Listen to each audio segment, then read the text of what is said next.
তাত অসমে কি স্থান পালে সেই বিষয়ে দেশজুৰি বা আমাৰ ৰাজ্যজুৰি বহুত আলাপ আলোচনা হৈছিল। তাৰ পৰিপ্ৰেক্ষিতত নীতি আয়োগৰ বিষয়াসকলৰ সৈতে আমি SDG গোলৰ ওপৰত এটা সম্যক আলোচনা কৰিছিলোঁ। SDG গোলছ এনেকুৱা যে ইয়াত তিনিটা দিশত ৰাজ্যসমূহক কেটেগৰাইজেশ্যন কৰে। এটা কাভাৰেজ হৈছে যাক তেওঁলোকে এচিভাৰ্ছ বুলি কয়, সেইটো হ'ল আটাইতকৈ টপ ব্ৰেকেট। তাৰপিছত ছেকেণ্ড ব্ৰেকেটটো কয় তেওঁলোকে পাৰফৰ্মাৰ, অৰ্থাৎ যোনে পাৰফৰ্ম কৰিছে কিন্তু এচিভ কৰিব পৰা নাই। আৰু থাৰ্ড ব্ৰেকেটটো হ'ল এছপাইৰেণ্ট, অৰ্থাৎ এছপাইৰেণ্টৰ পৰা পাৰফৰ্ম যায়, পাৰফৰ্মৰ পৰা এচিভাৰ্ছ হয়। 2000 আমাৰ যিটো এইখন বছৰে বছৰে প্ৰকাশ হয় আৰু 2018 চনত অসম আছিলে এছপাইৰেণ্ট কেটেগৰীত, তাৰমানে আটাইতকৈ যিটো থাৰ্ড লেভেল অফ পিৰামিডত যিটো তৃতীয় পৰ্যায় আছিলে, উই ৱেৰ ইন এছপাইৰেণ্ট কেটেগৰী। আৰু আমি নম্বৰ পাইছিলোঁ 49। এইবাৰ যদিও চাৰ্টখন চাই আমি ক'লোঁ যে অসমে ভাল পাৰফৰ্ম কৰিব পৰা নাই, আচলতে অসমৰ এইবাৰ যিটো পাৰফৰ্মেঞ্চ সেইটো আমি পাৰফৰ্মাৰ কেটেগৰীলৈকে আমি উন্নত হৈছিলোঁ, ফ্ৰম এছপাইৰেণ্ট টু পাৰফৰ্মাৰ। আৰু টোটেল যদি আমি স্ক'ৰ চাওঁ, 2018ত আমি স্ক'ৰ পাইছিলোঁ 49 আৰু এইবাৰ আমি স্ক'ৰ পাইছোঁ 57। অৰ্থাৎ আমি যোৱাবাৰতকৈ 18তকৈ 19ত আমাৰ ফলাফল ভাল হৈছিলে। কেইটামান আজি আমি আলোচনা কৰি দেখিছোঁ যে তেখেতসকলে আমাক জনালে যে এই গোটেইখিনি কাম কৰোঁতে তেওঁলোকে NFSH-4 national family household survey 4 ব্যৱহাৰ কৰিছে। 4ৰ অৰ্থটো হ'ল যে 2014 or 15 NFSH-4 basically refer about the survey conducted during 2014 and 15. NFSH-5 যেনেকৈ আমাক এটা ইলেক্ট্ৰিফিকেশ্যন আমাক 30% ঘৰত হোৱা বুলি ৰিপৰ্টটোত দেখুৱাইছে, আমাৰ ইলেক্ট্ৰিফিকেশ্যন হৈছে 100%। পাৰ্থক্যটো এইকাৰণে আছে যে they are using NFSH-4 data, NFSH-5 data এতিয়াও অহা নাই বা এভেইলেবল হোৱা নাই। গতিকে অসমৰ পাৰফৰ্মেঞ্চ বহুতখিনি ডেটেড ডাটাৰ ওপৰত, অৰ্থাৎ বহুতো পুৰণা ডাটাৰ ওপৰত এছেছ কৰা হৈছে। দ্বিতীয়তে অসমত তেওঁলোকে কৈছে যে জেণ্ডাৰ পেৰিটি অসমত নাই, অৰ্থাৎ অসমৰ মহিলা পুৰুষৰ আক্ৰোশৰ বহুত বলি হয় বুলি ইয়াত এটা কথা উল্লেখ আছে। এই ডেটাবিলাক আপোনালোকেও জানে যে আমাৰ অসমত নাৰী পুৰুষৰ সমান অধিকাৰ বুলি ইগালিটেৰিয়ান ছ'চাইটি বুলি আমি বহুত সদায় আমি দাবী কৰোঁ আৰু যথাৰ্থতে আমি এখন ইগালিটেৰিয়ান ছ'চাইটি। কিন্তু থানাত FIR মহিলাসকলে বেছি ৰেজিষ্টাৰ কৰে কাৰণে অসমত তেওঁলোকে জেণ্ডাৰ ইকুৱেলিটি নাই বুলি কয়। এতিয়া উত্তৰ প্ৰদেশ আদি ৰাজ্যত হয়তো FIR কম হ'ব পাৰে যে মানুহৰ থানাত যোৱাৰ অধিকাৰেই নাই, উদাহৰণ হিচাপে কৈছোঁ। কিন্তু অসমত সকলো থানাত যাব পাৰে কাৰণে গ'লে কেছ ৰেজিষ্টাৰ হয় কাৰণে আমাৰ ৰেজিষ্ট্ৰেশ্যন অফ ক্ৰাইম নম্বৰটো বেছি হৈ যায়। আমি নীতি আয়োগক অনুৰোধ কৰিছোঁ যে এই দিশবিলাকত আচলতে থানালৈ যোৱাটো পজিটিভ নে নিগেটিভ এই বস্তুবিলাকৰ ওপৰতো এই ডাটাবিলাকৰ ওপৰতো এটা সম্যক চৰ্চা হ'ব লাগে। এটা নম্বৰ আছে অসম পিছুৱাইছে যে বিধানসভাত মহিলা বিধায়কৰ সংখ্যা কম, তাৰ কাৰণেও অসমে জেণ্ডাৰ ইকুৱেলিটিত পিছুৱাই গৈছে।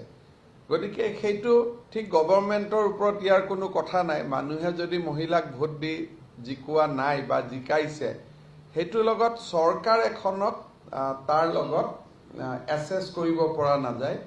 গতিকে নীতি আয়োগে আমাক এইটোকে কৈছে যে this is a very complex and assessment, complex data, য'ত অকল গভৰ্ণমেণ্টে নহয়, তাত ব্যক্তিগত মানুহৰ জীৱন ধাৰণো ইয়াত ৰিফ্লেক্ট কৰে। গতিকে আজি আমি গোটেই কথাখিনি খুব ভালকৈ বুজি লৈছোঁ আৰু ভৱিষ্যতৰ দিনত আমি NFSH 5 ডাটা আহিলে অসমৰ পাৰফৰ্মেন্সটো বহুত ভাল হ'ব বুলি আমি ভাবিছোঁ। কিন্তু in between 2018 and 19 Assam has progress, Assam পিছুৱাই অহা নাই। যেটো প্ৰথম অৱস্থাত ডেটাটো চাই আমিও বুজি পোৱা নাছিলোঁ, তেওঁলোকে আমাক বুজাই দিছে যে অসমে 18ত পাইছিলে 47 মাৰ্কছ, 49, আৰু এইবাৰ আমি পাইছোঁ 57, আৰু উই হেভ মাইগ্ৰেটেড ফ্ৰম এছপায়াৰেণ্ট কেটেগৰীৰ পৰা আমি পাৰফৰ্মাৰ কেটেগৰীলৈকে আমি উন্নত হৈছোঁ। গতিকে এই কথাখিনি আপোনালোকক মই জনাই থৈছোঁ। দ্বিতীয়তে আজি আমি আৰু এখন গুৰুত্বপূৰ্ণ সভা কৰিছিলোঁ, সেইখন হ'ল নেচাকৰ লগত নৰ্থ ইষ্ট ছেটেলাইট এপ্লিকেশ্যন, পুৰা ফুল নামটো হ'ব north east satellite application centre. অৰ্থাৎ স্পেচৰ পৰা তেওঁলোকে আমাক ডেটা দিয়ে, বানপানীৰ পিছত মথাউৰিটো কিমান ভাঙিলে, কিমান পইণ্ট ভাঙিলে, তাৰ কথাখিনিও স্পেচৰ পৰা তেওঁলোকে ক'ব পাৰে থ্ৰু ছেটেলাইট। সীমান্তত কোনোবাই কাৰোবাৰ মাটি বেছিকৈ দখল কৰিলে নেকি, সেইটো ছেটেলাইট পিকচাৰ তেওঁলোকে আমাক দিব পাৰে। গুৱাহাটীৰ পাহাৰত আজিৰ দিনটোত কোনোবাই মাটি দখল কৰিব গৈছে নেকি, তাৰো ছেটেলাইট পিকচাৰ তেওঁলোকে আমাক দিব পাৰে। আজি কোনোবা জেগাত বন সম্পদত মানুহ সোমাইছে নেকি, আৰু ইভেন এই ৰাস্তাটো আমি কাম কৰিবলৈ ঠিকাদাৰক দিছিলোঁ, ৰাস্তাটো সম্পূৰ্ণ নোহোৱাকৈ বিল লৈছে নেকি, এনেকুৱা ধৰণৰ ছেটেলাইট ডেটাও তেওঁলোকে আমাক দিব পাৰে। তাৰ কাৰণে আমি এখন তেওঁলোকৰ পৰা আমি একশ্যন প্লেন আজি আমি বনাবৰ কাৰণে বহিলোঁ, আৰু অনাগত দিনত অসমৰ ডেভেলপমেণ্ট জাৰ্ণিত, বিকাশৰ যাত্ৰাত আমি ছেটেলাইটৰ ছেটেলাইট চিত্ৰৰ আমি সহায় লোৱাৰ বাবে সিদ্ধান্ত লৈছোঁ। আনকি বানপানী আহিলেও তেওঁলোকে 48 ঘণ্টা আগত আমাক ক'ব পাৰিব,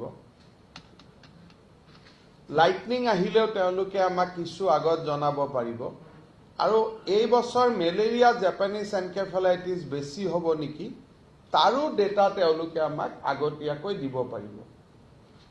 so' it has a very wider application across various sectors, আৰু সেইকাৰণে আজি আমি ইয়াতে আলাপ আলোচনা কৰিলোঁ যাতে অনাগত দিনত এই নেচাকৰ লগত এখন MOU কৰি আমি অসমৰ বিকাশৰ যিটো গতি, তাক এটা চাইণ্টিফিক বা বিজ্ঞানসন্মত আমি ৰূপ এটা আমি দিব পাৰোঁ। তৃতীয়তে এই দুইখন সভা হৈ যোৱাৰ পিছত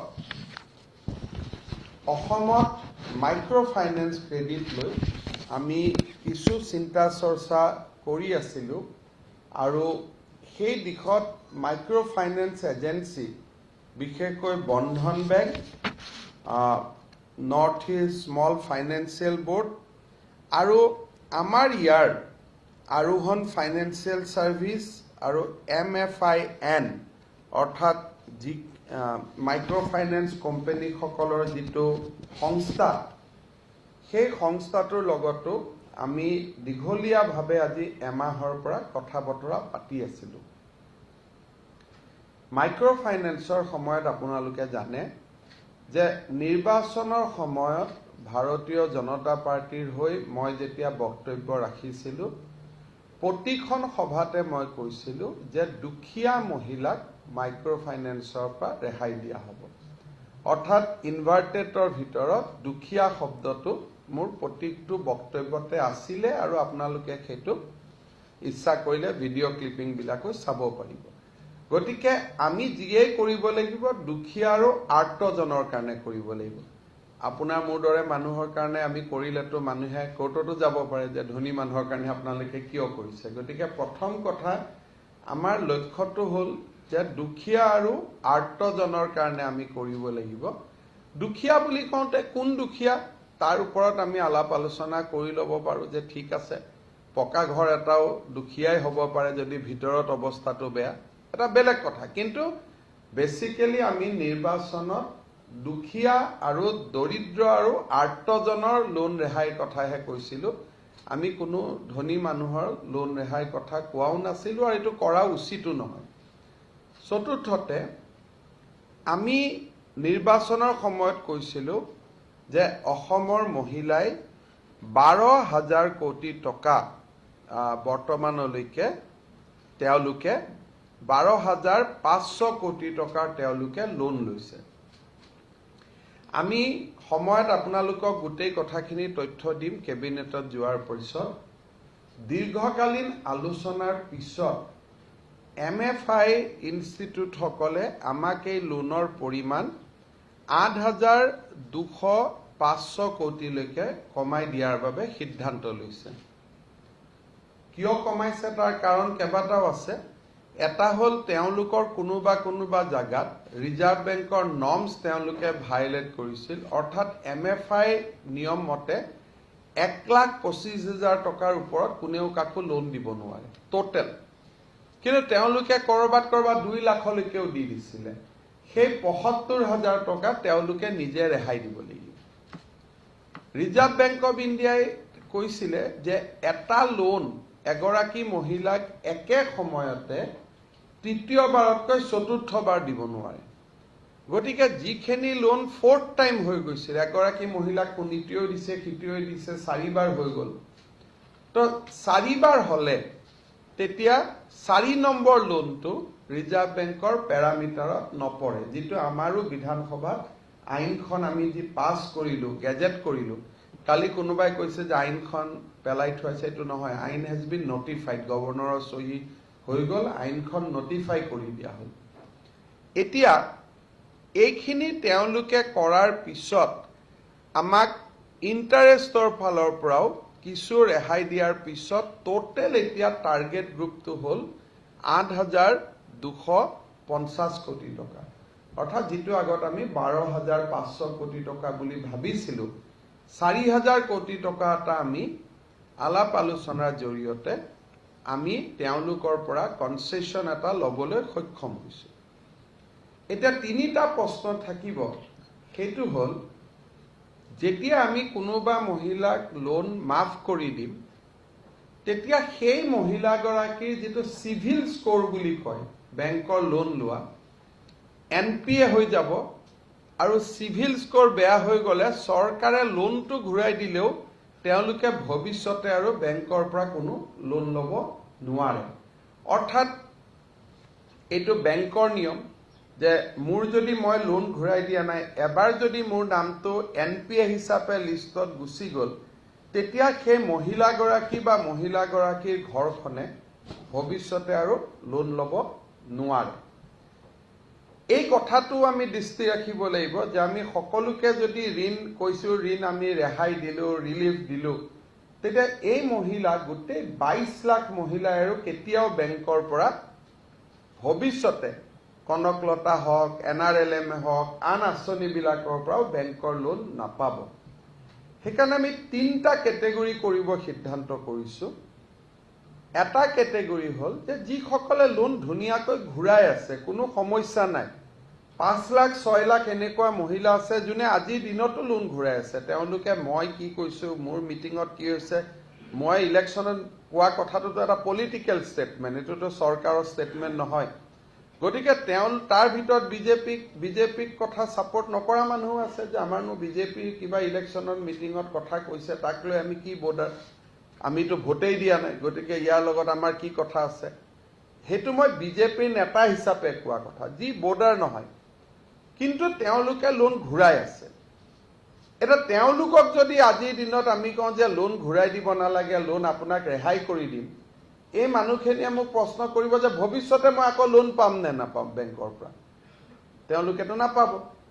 সেইকাৰণে আমি তেওঁলোকক কৰিব খুজিছো কি, এজ এ প্ৰম পেয়াৰ, যে আপোনালোকে বেংকৰ লগত ধুনীয়া লেনদেন কৰি ৰাখিছে, কোনো প্ৰব্লেম নাই, গতিকে আপোনালোকক আমি এটা উদগনি দিম।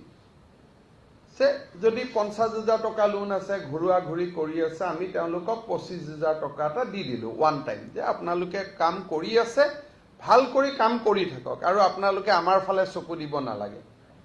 কোনে কি প্ৰেছত কৈছো নাই কোৱা এইবিলাক নাচাব, ভাল মহিলাৰ দৰে আপোনালোকে লোন ঘূৰাই দি আছে, কৰি আছে, ভগৱানে আপোনালোকক শক্তিও দিছে, লোনৰ টকা দি কোনোবাই মুৰ্গী ফাৰ্ম খুলিছে, ব্ৰইলাৰ খুলিছে, ব্যৱসায় কৰি আছে, আৰু ভৱিষ্যতে আৰু আগত যোৱাৰ সপোন আছে।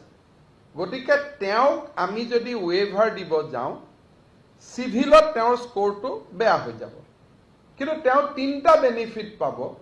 টোটেল লোনটো যদি 1,25,000 ওপৰত আছে, লগে লগে লোন উইল বি কাম down to 1,25,000 after cleaning of data. যদি তেওঁ চতুৰ্থ মানুহৰ পৰা লোন লৈছে, লাষ্ট লোনটো তেওঁ ঘূৰাই দিব নালাগে, দা ফ'ৰ্থ, বেংকে নিজে সেইটো ক্লিন কৰি ল'ব।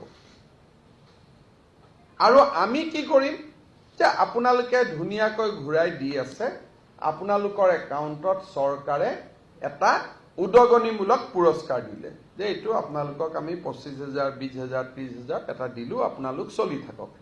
কাৰোবাৰ লোন দিব বাকী আছে 25,000, আমি তেওঁক দি দিলো যে আপোনাক আমি 20,000 টকা দিলো, তেওঁক বেংকৰ একাউণ্টত দিলো, তেওঁ বেংকত দিলেও দিলে, নিদিলেও নাই, it is up to them, কাৰণ তেওঁলোকৰতো বেংকৰ লেনা দেনা ক্লিয়াৰ, গতিকে তেওঁলোকে সেই টকাটো বেলেগ কামতো ব্যৱহাৰ কৰিব পাৰে।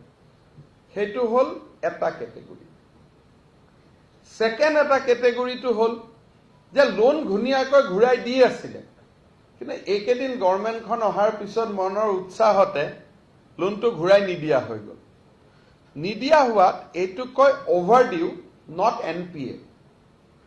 ছেকেণ্ড কেটেগৰী ইজ অভাৰ ডিউ।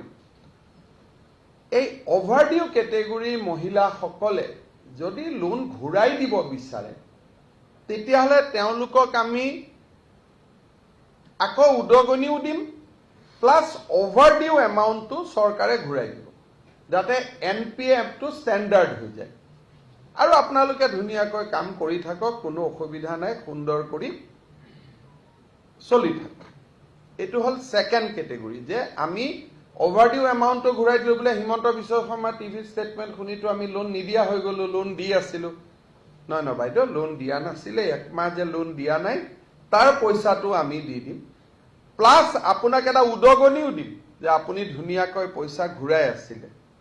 চ' এইটো হ'ল ছেকেণ্ড কেটেগৰী। থাৰ্ড কেটেগৰীটো আহিব যে নহয়, মই আৰু ভৱিষ্যতে বেংকতো লোন ল'ব নোখোজো, মোৰ কোনো ব্যৱসায়ো কৰিব ইচ্ছা নাই, যিহেতু আপুনি ইলেকশ্যনত কৈছিল মোক ৰেহাই দিয়ক বুলি, আমি ৰেহাই দিম। তেওঁ আহি গ'ল ৰেহাই।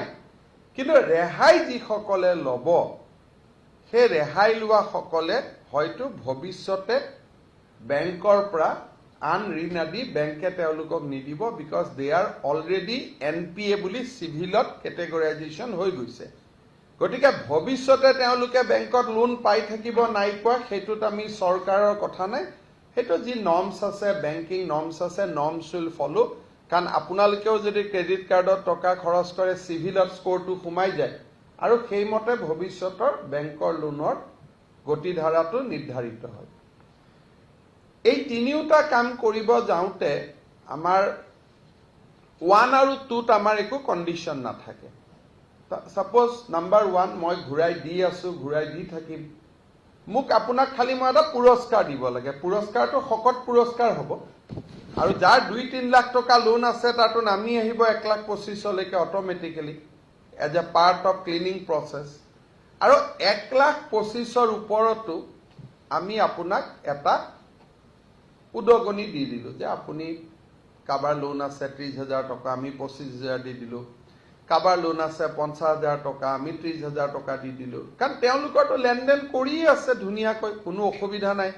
বন্ধনৰ ওপৰতো তেওঁলোকৰ কমপ্লেইন নাই, নৰ্থ ইষ্ট ফাইনেন্সিয়েল বেংকৰ ওপৰতো কমপ্লেইন নাই। আৰু তেওঁলোকে কৈছে যে আমিতো বিচৰাই নাই, আমি শুনিছিলোঁহে ইলেকশ্যনৰ মিটিঙত। গতিকে এইটো এটা বেলেগ কেটেগৰী, তেওঁলোকক আমি দিগদাৰ কৰিব খোজা নাই, কিন্তু তেওঁলোকে আজিও দি আছে ঘূৰাই এই মুহূৰ্তটো। গতিকে তেওঁলোকক যিহেতু ইমান ধুনীয়াকৈ ঘূৰাই দি আছে, কোনো কথা নাই বতৰা নাই, ব্যৱসায় কৰি আছে, কোনোবাই দোকান দিছে, কোনোবাই ব্ৰইলাৰ দিছে, তেওঁলোকক আমি এটা উদগনিমূলক ভাত্তা দিম আৰু সেইটো ভাল এমাউণ্ট এটা হ'ব। নাম্বাৰ 1। নাম্বাৰ 2, যোনে দি আছিল, এই মই শপত লোৱাৰ পিছত ছাডেনলি নিদিয়া হৈ গ'ল, তেওঁলোকক এই গেপটোৰ পইচাটোও আমি দিম, যি বেংকক তেওঁলোকে দিবলগীয়া হ'ল for defaulting of the system, plus এটা উদগনি ভাত্তাও দিম। আৰু থাৰ্ড কেটেগৰীটো হ'ল যে নহয়, মোক আৰু লোন ৰেহাই দিম বুলি কৈছিল চৰকাৰে, ৰেহাই দিব লাগে। বাইদেউকেইজনী টিভিত আহি আছে নহয়, তেওঁলোকক আমি পুৰা লোনটো ঘূৰাই দিম। যে আপোনালোকৰ হৈ চৰকাৰে লোনটো ঘূৰাই দিছে, গতিকে আপোনালোকে আৰু লোনটো ঘূৰাই লওক। কিন্তু চিভিলত এজ এ NPA কেটেগৰাইজেশ্যন হোৱাৰ কাৰণে, যিটো আৰু ভৱিষ্যতে হয়তো আপোনালোকক বেংকত গাড়ী মটৰ কিনোতে বা ভৱিষ্যতে বেংকৰ লগত কথা বতৰা পাতোতে বা NRM কনকলতাৰ লোনত যিটো আপোনালোকৰ এটা ভৱিষ্যতে হয়তো চিভিলৰ স্ক'ৰ 4 হৈ যাব, সেই কথাটো আপোনালোকে নিজে চাব, তাত আমাৰ ক'বলগীয়া নাই। আমি লোন ঘূৰাই দিম বুলি কৈছিলোঁ, আমি লোন ঘূৰাই দিলোঁ। এইটো হ'ল 3টা কেটেগৰী। খালি লোন ঘূৰাই দিওঁতে কোনোবাই যদি কয় চৰকাৰী কৰ্মচাৰী ঘৈণীয়েকক ঘূৰাই দিব লাগে, সেইটোতো আৰু মোক কাটিলেও মাৰিলেও মই নোৱাৰোঁ, সেইটোতো সম্ভৱো নহয়, এইটো উচিতো নহয়। কাৰোবাৰ ঘৰত যদি বিলাসী গাড়ী এখন আছে, তেওঁক মই কিয় লোন ঘূৰাই দিম বাৰু? এইটো অপৰাধ নহয়, কাৰণ মোৰ হাততো পকেটত টকা নাই, ময়ো দুখীয়া মানুহৰ পৰা টেক্স কালেক্ট কৰিহে ঘূৰাই দিম। গতিকে আণ্ডাৰ দিছ গাইডলাইন আজি আমি MFIৰ পৰা এখন চিঠি পাই গ'লোঁ যে 12,000 কোটি টকা ইজ ৰিডিউচ টু 8,500 crores। গতিকে এতিয়া আমি ভৱিষ্যতৰ নেগচিয়েশ্যনটোত আমি আগুৱাই যাম আৰু মই ভাবোঁ যে অহা 2 সপ্তাহৰ ভিতৰতে কেবিনেটত আমি এইটো ক্ষেত্ৰত এটা সিদ্ধান্ত লৈ আমি ৰাইজক ঘূৰাই দিব পাৰিম। খালি মোৰ এটা অনুৰোধ যে যিসকলে লোনটো সুন্দৰ কৰি ঘূৰাই দি আছে, চলি আছে আৰু আপোনালোকৰ কোনো কষ্ট হোৱা নাই, আপোনালোকে লোন ঘূৰাই দি থাকক। আমি আপোনালোকক ডেফিনেটলি এটা ভাল পুৰস্কাৰ কৰিম। 5 লাখ মহিলাই আজিৰ দিনত ঘূৰাই আছে, তেওঁলোক আৰু এই ঝামেলাটোত পৰাৰ প্ৰয়োজন নাই, কাৰণ কোনোবা হয়তো নিজে নিজে লোনটো শেষ হৈছে, হয়তো মাত্ৰ আৰু 10,000 বাকী আছে বা 20,000 বাকী আছে। গতিকে তেওঁক আমি এটা ভাল গ্ৰান্ট এটা বা উদগনি এটা আমি দি দিম, তেতিয়া চিভিলৰ স্ক'ৰটো বেয়া নহয়, their CIBIL scores will be maintain. এইটো হ'ল এটা পাৰ্ট। ছেকেণ্ড পাৰ্ট, আমাৰ চৰকাৰ অহাৰ পিছত MFINৰ ওপৰত যিখন আইন আছিল তাক আমি বলবৎ কৰিছোঁ। গতিকে এতিয়া এগৰাকী মহিলাক 3টাতকৈ অধিক লোন দিব নোৱাৰে কোনেও, 1,25,000তকৈ বেছি কোনেও লোন দিব নোৱাৰে, আৰু BPL মহিলাক লোন দিব নোৱাৰে, আৰু ঘৰলৈকে কোনো এজেণ্ট যাব নোৱাৰে। সেই আইনখনো আমি ইতিমধ্যে অসমৰ মহামান্য ৰাজ্যপালে চহী কৰি দিছে। চ' ইট হেজ বিকাম এ ল। গতিকে বহুত মহিলাৰ ভৱিষ্যতৰ দিনতো সুৰক্ষা হ'ব। আপোনালোকৰ যদি কিবা সুধিবলগীয়া আছে সুধিব।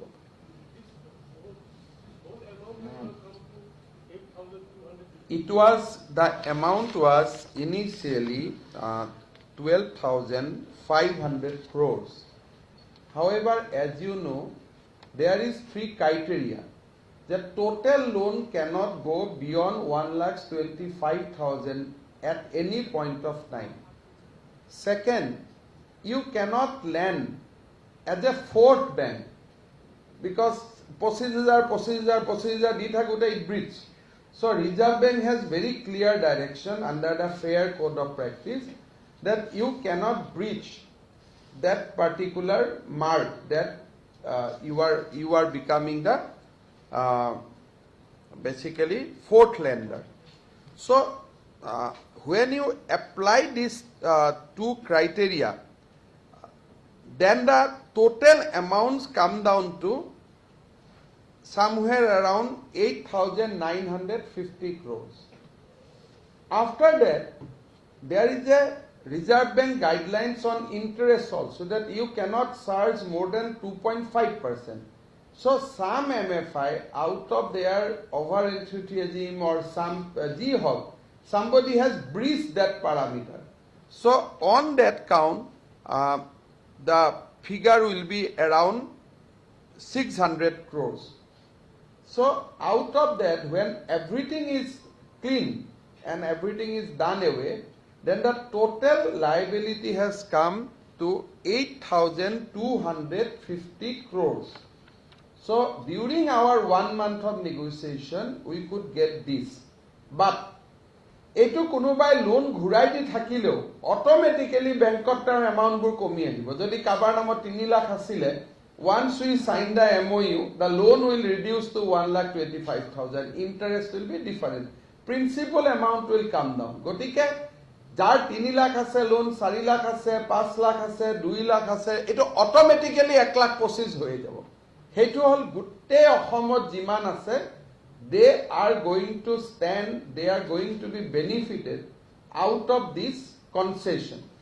So this is a huge concession that 25% loan stand আজিয়ে নোহোৱা হৈ গ'ল এটা সেইটো এতিয়া প্ৰশ্নটো হ'ল গভৰ্ণমেণ্ট ৱেভাৰ যোনে লয় এনপি একাউণ্টত তেওঁলোক হৈ যাব কি সিভিলত স্কোৰটো পৰি যাব সেইকাৰণে আমি বিচৰা নাই যে মহিলাসকলে আমাৰ পৰা ৰেহাই লওক বা ৰিলিফ লওক তাৰ পৰিৱৰ্তে আমি বিচাৰিছো কি যে আমি মহিলাসকলক উদগনি দি দিওঁ that amount will also together will be something around 5-6,000 crores যে আমি উদগনি দিওঁ কিন্তু লোনটো যাতে ষ্টেণ্ডাৰ্ড হৈ থাকে কাৰণ কমপ্লেইন যিখিনি আছিল সেইখিনিতো নোহোৱা হৈ গ'ল এই লোন ৰেহাই কথাটো আহিছিল ক'ৰ পৰা যে বন্ধনে বেয়া কৰিছে সাধনে বেয়া কৰিছে আজিৰ পৰা বেয়া বস্তুটো যেহেতু সবে আজিৰ পৰা নোহোৱা হৈ গ'ল যদি কৰিছিল ভাল বেয়া things has been now resolved every loan has become pure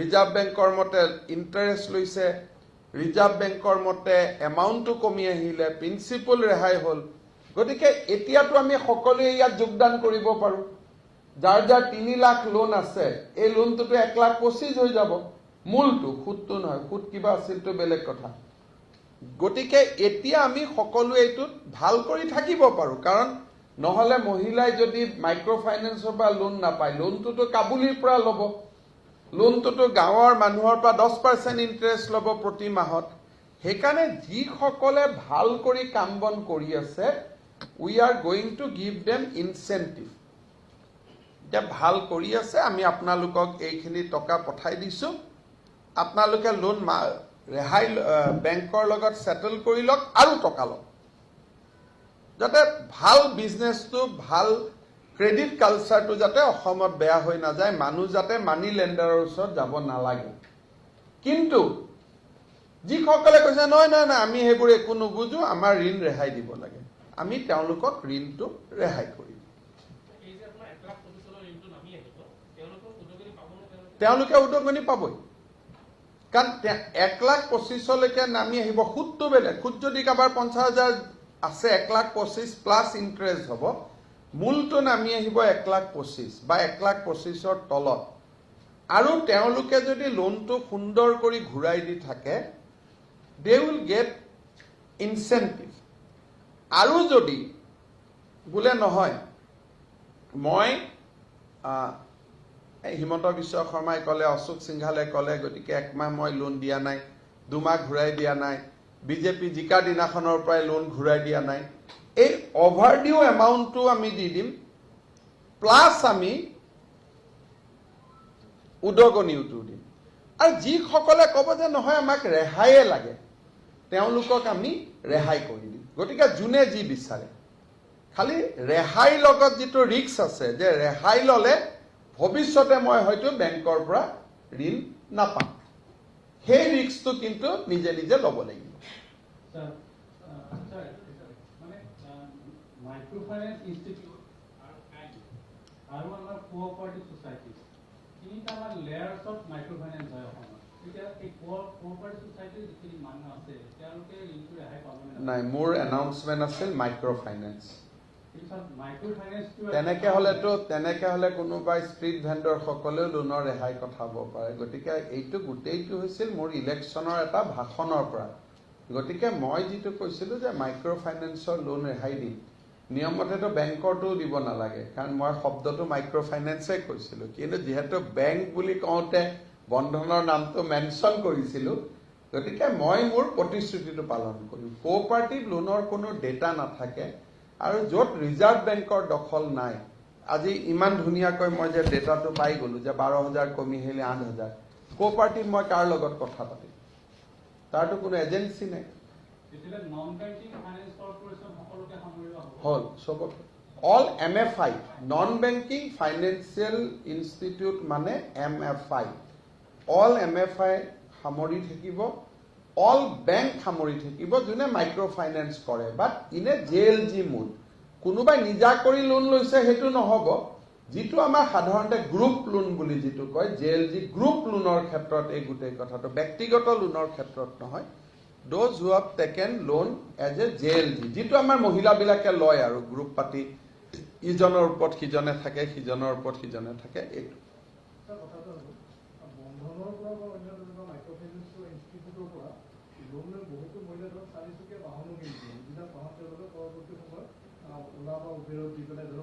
কৰক না। তেওঁলোকে যদি বন্ধনৰ পৰা লোন লৈ ওলা কিনি এতিয়া যদি তেওঁলোকে লোন ঘূৰাই দিব পৰা নাই, মই ঘূৰাই দিম। কিন্তু যেতিয়া মহিলাগৰাকী যিহেতু ইমানলৈকে গ'ল যে মই বন্ধনৰ পৰা লোন ললো, লোন লৈ গাড়ী কিনিলো, গাড়ী কিনি ওলাক দিলো, এতিয়া তেওঁ এইবিলাক ৰেহাই লৈ পেলাই ভৱিষ্যতে তেওঁ কোনো বেংকৰ পৰা লোন নাপাব। গতিকে এই বাইদেউগৰাকী যিহেতু ইমান আগুৱাই গ'ল, গতিকে তেওঁক মই উদগনি দিলেহে তেওঁ ভাল পাব।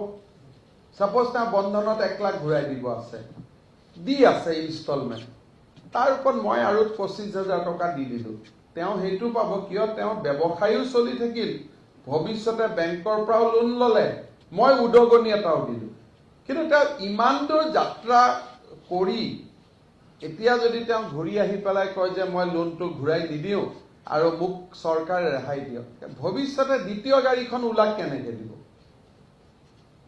হয়নে?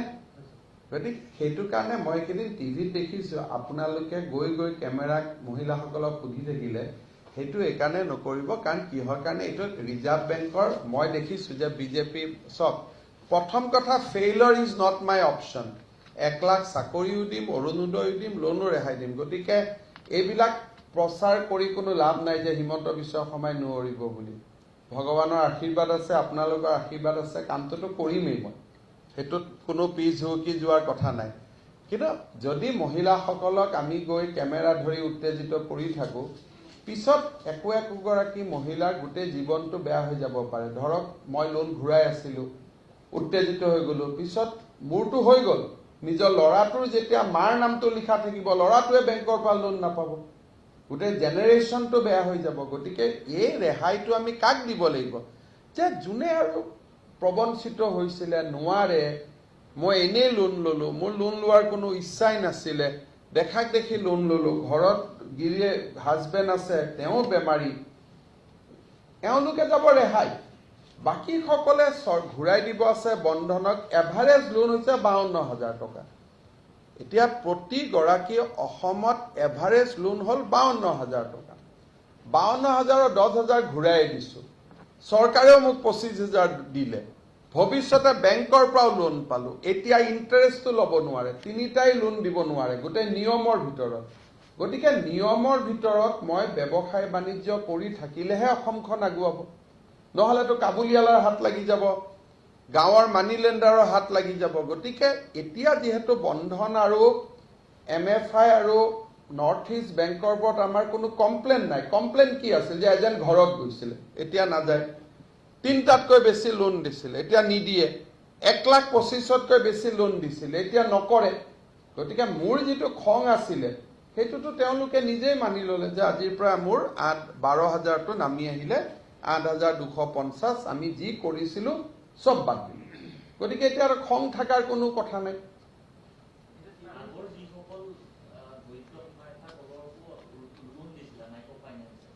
সেইফালৰ পৰা লোন দিছিলে ধৰক এতিয়া তেওঁলোক লোনটো সুন্দৰভাৱে দি আছে ভৱিষ্যতে তেওঁলোকে লোন পাব নাই পাব যদি উদগনি লয় কিন্তু যদি এতিয়া বেংকে সিভিল স্কোৰ বেয়া থাকিলেও কেতিয়াবা কাৰোবাক লোন দিয়ে মই বেংকৰ হৈ লোন নাপাব বুলি ক'ব নোৱাৰো বেংকৰ যি নিয়ম আছে কিন্তু NPA একাউণ্ট হলে সেকেন্ড বেংকে লোন ইউজুৱেলি নিদিয়ে এতিয়া মই BPL মানুহ মই আজি 1 বছৰ দিয়াই নাই মই দিব নোৱাৰো তেওঁক আৰু ৰেহাই লোৱাই ভাল তেওঁ চৰকাৰৰ পৰা তেওঁ যেটা 1 বছৰ দিব নোৱাৰিলে গতিকে তেওঁ আৰু এতিয়া NPA গৈ কি লাভ যেতিয়া বেচেৰি 1 বছৰ দিবই নোৱাৰিলে আৰু ভৱিষ্যতে ক'ৰ পৰা দিব পাৰিব গতিকে তেওঁ ফৰ্ম ফিল আপ কৰিব আমি তেওঁৰ একাউণ্টত টকা জমা দি দিম তেওঁ সাৰ্টিফিকেট পাই যাব যে আপুনি ঋণ মুক্ত কিন্তু যোনে কৰিব সক্ষমতা আছে গাত তেজ আছে যে ভৱিষ্যতে মই আৰু ভাল কাম কৰিম তেওঁ চৰকাৰৰ পৰা উদগনি লওক আৰু নিজে নিজেতো লোনো 1,25,000 লৈকে নামি আহিলে সুদো কমি আহিব গোটেইখিনি ক্লিনিং হৈ যাব গতিকে আফটাৰ অল ক্লিনিং তেওঁ ডেফিনেটলি এইটো কৰিব লাগিব আৰু এটা আপোনালোকে এটা কথা জানিব যে অসম চৰকাৰে অনাগত ভৱিষ্যতত এইটো কথা নকলে মই পিছত কোৱা বুলি ক'ব লোন ৰেহাই কক কিবাই কক আমি কিন্তু বৰ্তমান চৰকাৰৰ আঁচনিবিলাকত এবাৰ পপুলেশ্যন নৰ্মছটো আহি যাব বাগিচা ST আৰু SC মানুহৰ ক্ষেত্ৰত পপুলেশ্যন নৰ্মছটো নাহে বাকি চৰকাৰৰ পৰা যিকোনো সুবিধা ভৱিষ্যতে ললে কিন্তু পপুলেশ্যন নৰ্মছটো আহিয়ে যাব কাৰণ পপুলেশ্যন পলিচিখন ইতিমধ্যে আৰম্ভ হৈ গ'ল গতিকে এই লোন ৰেহাই দিয়াৰ ক্ষেত্ৰতো ST ST টি গাৰ্ডেনক বাদ দি বাকি মহিলাৰ ক্ষেত্ৰত কিবা এটা পপুলেশ্যন নৰ্মছ খাটিব গাইপতি 5 গৰাকী সন্তানো হলেও কথা নাই প্ৰথমবাৰটো 5 4 ওপৰত ৰাখিম দুটত নাহো অলপ ওপৰত ৰাখিম 5 4 কিন্তু লাহে লাহে আমি চৰকাৰী সুবিধাবিলাক কিন্তু দুটা সন্তানলৈকে আমি নমাই আনিম হেতু ইয়াৰ লগত লিংক নাই জেনাৰেলি এটো আপোনালোকে মোৰ এটা এনাউন্সমেন্ট বুলিয়ে ভাবিব পাৰে যে গ্ৰেজুৱেলি চৰকাৰৰ যেটো বোলে অৰুণোদয় তাত পপুলেশ্যন নৰ্মছ আহিব বোলে আমি চৰকাৰে প্ৰধানমন্ত্ৰী আৱাস যোজনাৰ বাহিৰত মুখ্যমন্ত্ৰী আৱাস যোজনা কৰিছে পপুলেশ্যন নৰ্মছ আহিব লাহে লাহে একেকোবে নাহে কিন্তু লাহে লাহে আমি পপুলেশ্যন নৰ্মছ আনিম প্ৰথম হয়তো 6টা সন্তান ৰাখিম নেক্সট বছৰ 5টা তাৰ পিছৰ বছৰ 4টা তাৰ পিছৰ বছৰ 3টা এনেকে কিন্তু ST SC আৰু চাহ বাগিচাত এই নিয়মটো নাহিব Since we have got opportunity to speak to you and we are trying to get your reaction since morning, your reaction about BJP. I do not react on individual initiative. If he joins BJP, then he will get a photo opportunity. So I do not react on any individual things. When he will join BJP, we will distribute sweets. He will come and have it. So, but যেতিয়ালৈকে join নকৰে তেতিয়ালৈকে মই join কৰিব বুলি কোৱাটো ঠিক নহয় এটো তেওঁৰ ব্যক্তিগত স্বাধীনতা যোৱাকালি ৰাতি তেওঁ মোক লক কৰিছে যোৱাকালি ৰাতি 1.5 ঘণ্টা সময় একেলগে আমি বহিছিলো আগতেও বহি থাকো আজি তেওঁ ৰিজাইন দিলে ৰিজাইন দিয়াৰ পিছত মোক ফোন কৰা নাই কোনোবা জায়গাত শুনিছে তেওঁ 21 তাৰিখে জয়েন কৰিব জয়েন কৰিলে একেলগে আমি ডেফিনেটলি মিঠাই খাম মোৰ পুৰণা বন্ধু ঘূৰি আহিলে কিন্তু জয়েন কৰাৰ আগলৈকে কমেন্ট দিয়াটো ঠিক নহয় কাৰণ মোৰ হাতত কোনো এপ্লিকেশন নাই একো নাই মই যদি এটা এনেই আৰম্ভ কৰো আৰু পিছত যদি তেওঁ কয় যে দাদা মইতো জয়েন কৰিম বুলি কোৱাই নাই তেনেকুৱা ধৰণৰ কথা গতিকে I have an additional question about BJP MP Pragya Thakur holding yoga session with the MPs. The opposition have raised question on the Prime Minister stating that whether it's Mansema from the Prime Minister. I am not aware. Only as far as we are concerned, 21st International Yoga Day will be observed. Other thing because I am in a day I am doing SDG, satellite, small finance. Iman koribo. Are you getting feelers from other opposition MLAs in terms of that they want to join BJP or any feelers from them? 5 বছৰ এনেকে কাম কৰি থাকিলে ক'ত opposition থাকিব এতিয়া আজি আমি যেটো লোন ৰেহাই কৈছো 22 লাখ মহিলাৰ জীৱন স্পৰ্শ কৰিব either through incentive or through relief, from incentive to relief, we are going to touch life of 22 lakhs মহিলা। কৰবাত চৰকাৰী কৰ্মচাৰী বুলি গাড়ী বুলি 100-200 মহিলা বাদ কৰিব বেলেগ কথা। এডুকেশ্যন আপুনি বহুত দিন ধৰি এডুকেশ্যন মিনিষ্টাৰ হৈ আছিলে এইখন গভৰ্ণমেণ্টৰ আগৰ গভৰ্ণমেণ্টত, কিন্তু এজ এ যিটো পেৰামিটাৰ এডুকেশ্যন কোৱালিটি এডুকেশ্যন একেবাৰে তলত দেখাইছিল। তেনেকে দেখুওৱা নাই। আচলতে একেবাৰে শব্দটো ডাঙৰ শব্দ। তেওঁলোকৰ এটা প্ৰব্লেম আছিলে যে BEd টিচাৰ আমাৰ নাই, আৰু সেইটোতো নোহোৱাটোতো সঁচা। মই শিক্ষামন্ত্ৰী হোৱাৰ আগত যিমানকেইটা এপইণ্টমেণ্ট আছিলে নন BEd আছিলে। গতিকে আমি এতিয়া BEd আৰম্ভ কৰিছোঁ টেটৰ জৰিয়তে, কিন্তু পুৰণা টিচাৰৰ সংখ্যাটোতো বেছি। গতিকে এইবিলাক কথাইতো মই ইমান দিন কৈ আছিলোঁ যে ভাৰতে কেতিয়াবাই BEd টিচাৰ ল'লে, অসমখন মই শিক্ষামন্ত্ৰী হোৱালৈকে ৰখিয়ে থাকিলে। এতিয়া এইবিলাক যে ছাৰ্ভে পাইছে আজিৰ ৰিজাল্ট নহয়, আগৰ দিনত 2005 চনতে NCT নৰ্মছ আহিছিল যে BEd থাকিবই লাগে। 2012 চনতহে মই প্ৰথম এপইণ্টমেণ্ট কৰিলোঁ উইথ BEd। গতিকে এতিয়া নন BEd আৰু BEdৰ সংখ্যাটো এভৰি ইয়াৰ কমি কমি গৈ থাকিব। আৰু যিটো ড্ৰপ আউটৰ কথা কৈছে সেইটো আমি চাব খুজিছোঁ প্ৰাইভেট স্কুলত পঢ়া ল'ৰাখিনিক ইয়াত ধৰিছে নে নাই। গতিকে সেই ডেটা ক্লিনিঙৰ কাম অলপ আমাৰ আছে।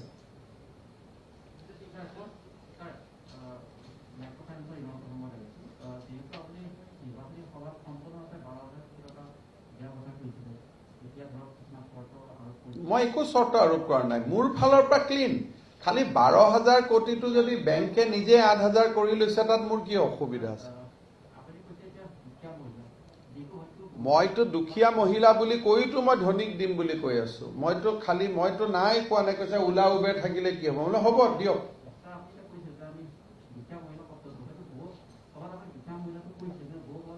প্ৰথম কথাটো হ'ল যে চৰকাৰে ধনীক কেনেকে দিব? আপুনি বিচাৰে নেকি ধনী মহিলাক দিয়াটো?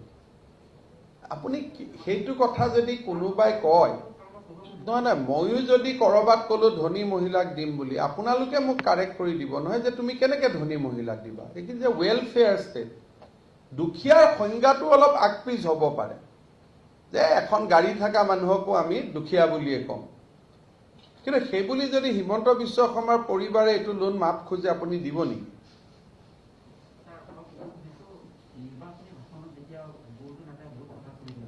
একদম মোৰ প্ৰত্যেকখন মিটিঙতে দুখীয়া শব্দটো আছে। আপুনি ভিডিঅ'টো আজি চাই ল'বচোন। এইবিলাকতো ইউটিউবততো ভিডিঅ' পায়। আৰু মই নকলে মানুহে বুজি নাপায় নেকি যে এইটো দুখীয়াকে দিব বুলি? এইটো যদি কোনোবাই কয় মহিলাক দিয়া মানে ডাক্তৰৰ ঘৈণীয়েকক দিম বুলি মই ভাবি থৈছোঁ, ইঞ্জিনিয়াৰ ঘৈণীয়েকক দিম বুলি ভাবি থৈছোঁ, সেইটোৰ ওপৰত আপোনালোকে যে মোক এইটো প্ৰশ্ন সুধিছে, মই আপোনাক ধন্যবাদ দিছোঁ যে আপুনি আপোনাৰ পৰা লোৱা টেক্সৰ টকাটো আপুনি এতিয়া এগৰাকী ডাক্তৰৰ প্ৰাইভেট প্ৰেক্টিচ কৰি থকা ডাক্তৰৰ পৰিবাৰক দিব নেকি? আপুনি গাঁৱৰ মহিলাটো ময়ে দিম বুলি কৈ আছো। মই নাও বুলি ক'ত ক'লো? যে মেক্সিমাম গাঁৱৰ মহিলাক দিম, মেক্সিমাম দুখীয়া মহিলাক দিম, মেক্সিমাম নিম্ন মধ্যবিত্ত পৰিয়াল নিম্ন মধ্যবিত্তক দিম। মইনো নিদিও শব্দটো ক'ত কৈছো? কিন্তু সেইবুলি আপুনি বিচাৰে নেকি কাৰোবাৰ মাৰ্চিডিজ আছে তাৰ পৰিবাৰে পাওক? এতিয়া তেওঁ কৈছে যে ওলা উবেৰ ভাড়াত দিছিলো, ঠিক আছে, এইটো এটা যুক্তি দি দিলো। বোলে মোৰ আগত ভাল দোকান আছিল, এতিয়া দোকানখন বেয়া হ'ল, তেওঁকো দিলো। আপুনি ক'লেও মোৰ চৰকাৰী কৰ্মচাৰী পৰিবাৰে নলয়। কোনো এজনক সুধিব আজিৰ প্ৰেছ কনফাৰেন্সৰ পিছত লাগে নেকি? বোলে নালাগে ক'ব। চৰ্ত থাকিব, কিন্তু 4-চকীয়া বাহনখন যদি গোটেই ঘৰখনে কষ্ট কৰি কিনিছে লোন লৈ পেলাই পাব। কিন্তু যদি 4-চকীয়া বাহনেদি ল'ৰা ছোৱালী ৰাতি চিনেমা চাব যায়, সেইজনক আপুনি কেনেকে দিব?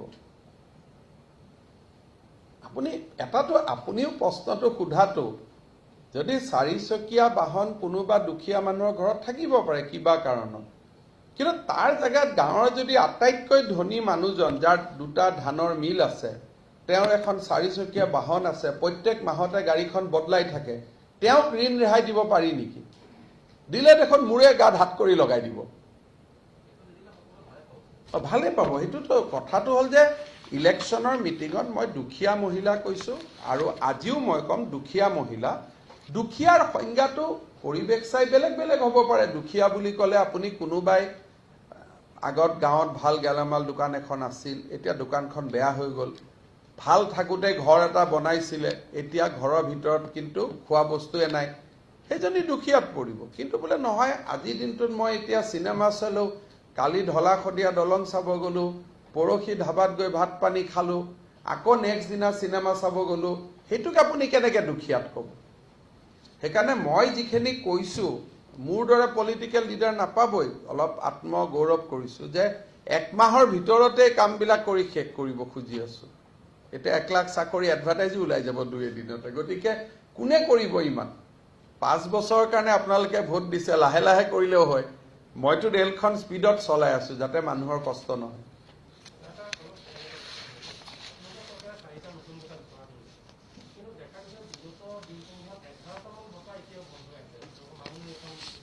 চব বঁটাবিলাক চব পাব, খালি এটা দিনত এটা অনুষ্ঠানত পাব। মানুহে ডাঙৰ ডাঙৰ অনুষ্ঠান পাতি থাকিলে বেয়া পায় চৰকাৰী টকা। সেইকাৰণে সাংস্কৃতিক বিভাগৰ গোটেই বঁটা এটা ভাল দিনত আমি একেলগে দিম। সব বঁটা একেদিনাই একেলগে আমি দি দিম। আৰু নতুনকৈ ঘোষণা কৰা বঁটাটো শিল্পী সাহিত্যিকৰ বঁটা নহয়, আশা কৰ্মী, অংগনবাদী কৰ্মী, কৰবাত কোনোবা কৃষক, এই ধৰণৰ। কিন্তু যিটো সাধাৰণতে বঁটা বুলি ক'লেই যে এজন সাহিত্যিকে পাব, কবিয়ে পাব, বিজ্ঞানীয়ে পাব, এই আমি দিয়া বঁটাখিনি এইখিনি বঁটা নহয়। এজন অসম ৰত্ন পাব যিগৰাকীয়ে অসমৰ বাহিৰৰ পৰা অসমক সহায় কৰি আহিছে আৰ্থিক সামাজিক বিকাশত, বা কোনোবাই অসমৰ ল'ৰা ছোৱালী লৈ গৈ বহুত দিনৰ পৰা হোষ্টেলত পঢ়াইছে যাক আমি নাজানোৱেই। তেনেকুৱা। দিছ নতুন যিটো বঁটা, ডেট ইজ ফৰ আনন'ন পিপুল। সেইটোৰ লগত বেলেগ কথা একো নাই। বাকী যি বঁটা বন্ধ হৈ আছে, যিকোনো কৰ্মক্ষেত্ৰত, আৰু বাকী যি বঁটা বন্ধ হৈ আছে একেদিনাই ঘোষণা কৰি দিম, একেদিনাই দি দিম, লেঠা চেছ। সেইটো ইমান ডাঙৰ কামটো নহয়। স্যার, যেহেতু আপনি ঘোষণা করেছে 1 লাখ চাকরি দিয়া হব, প্রতিটি বিভাগতে দিয়া হবে। সেইটো কেনেকৈ দিয়া হ'ব? যি বিভাগত কামেই নাই তাত কেনেকৈ দিব? চাকৰি মেক্সিমাম যাব পুলিচ আৰু এডুকেশ্যনত, কাৰণ তাত লাগে। কিন্তু মই যদি এটা চাকৰি গৈ পেলাই ছইল কনজাৰভেশ্যনত দি দিওঁ, তেতিয়া আপুনি কি কৰিব? ইমানটো নালাগে। যাৰ যি বিভাগত যি প্ৰয়োজনীয়তা আছে, ইঞ্জিনিয়াৰো সোমাব তাত, ডক্টৰো সোমাব তাত, পুলিচো সোমাব তাত, কম্পাউণ্ডাৰো সোমাব, লেপটেকো সোমাব, নাৰ্ছো সোমাব, 4th গ্ৰেডো সোমাব। গতিকে এইটো এটা মিক্স হ'ব। কাৰণ বাট বেছিক এপইণ্টমেণ্টটো হ'ব পুলিচ আৰু শিক্ষা বিভাগ।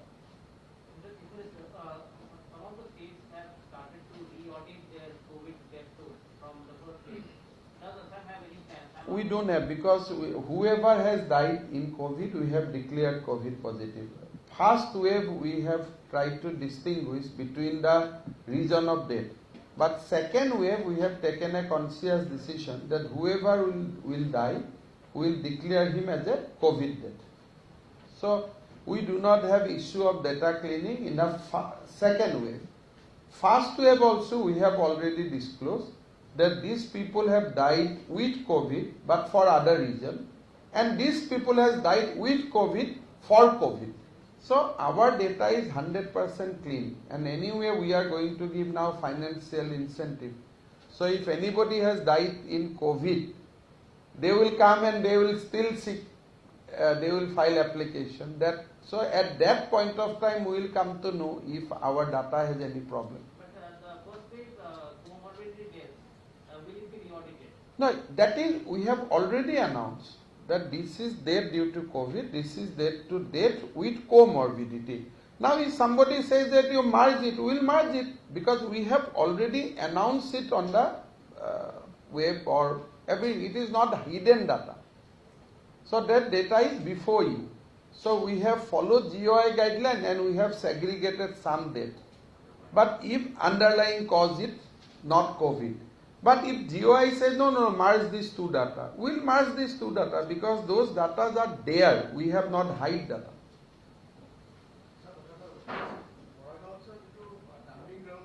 আৰু মোক কিয় ইমান সুধি থাকে, ক'ত লিখিব ইমানটো সুধি থাকিলে?